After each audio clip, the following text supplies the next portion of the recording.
سبزی نسنم کرتای کندال داره در نوکی زبان کشدوم خوندال داره اگه پرتافتم یک بار اماندم در بلا امارش بگذه هزلا نمی برداره امارش بگذه هزلا نمی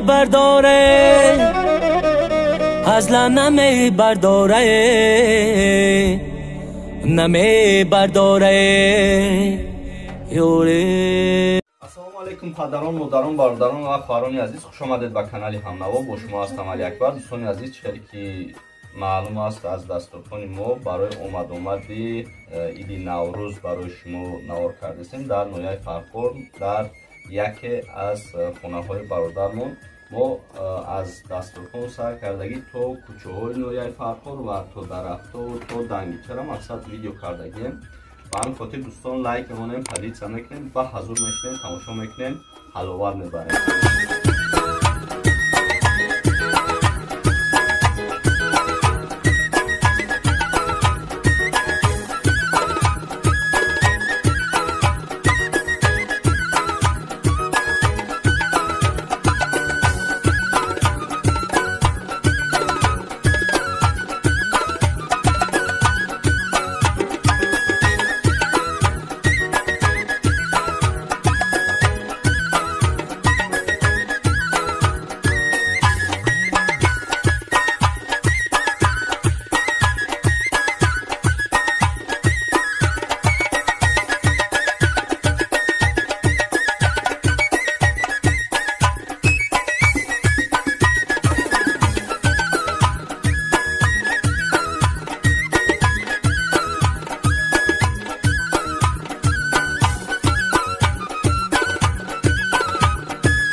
سلام علیکم همتون به بار دیگه. دوستان عزیز، در نویای فرخور در خانه یکی از برادرانم در اینجا دنگیچه این برادران دنگیچه را از پیش به شما نشون میدیم. چه که میبینید دنگیچه ای خونگی میگنیده میشینیم انشالله با لذت نوش جون میکنیم. یا از پیش بگی یارا ببینم این برادران دنگیچه که گفتیم این مرحمت تماشا کنید. کلا اینه کلا میگم хайҷа бо шиканба дорай макароне ки дурай ватанай бахш меписем иншолло омаде баҳорда якҷоя дангича мекунем дар кӯҳ мехӯрем. бародаро раҳмати калон лайк подписатсияро фаромӯш. қишлоқаки ман бӯи чапотӣ дорад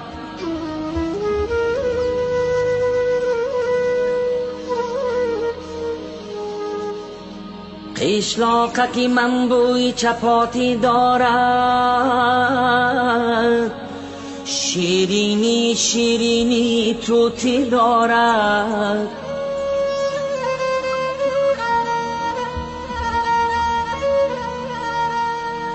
از چوبی درختی وی در هر خانه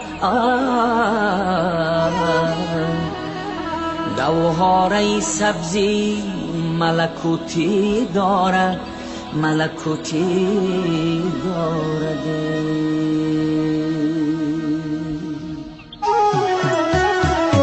کو که می نماید اندوهی من است آن ابری هوا خیالی انبوهی من است بارانی سریش میبرد بر وطنم بارانی سریش میبرد بر وطنم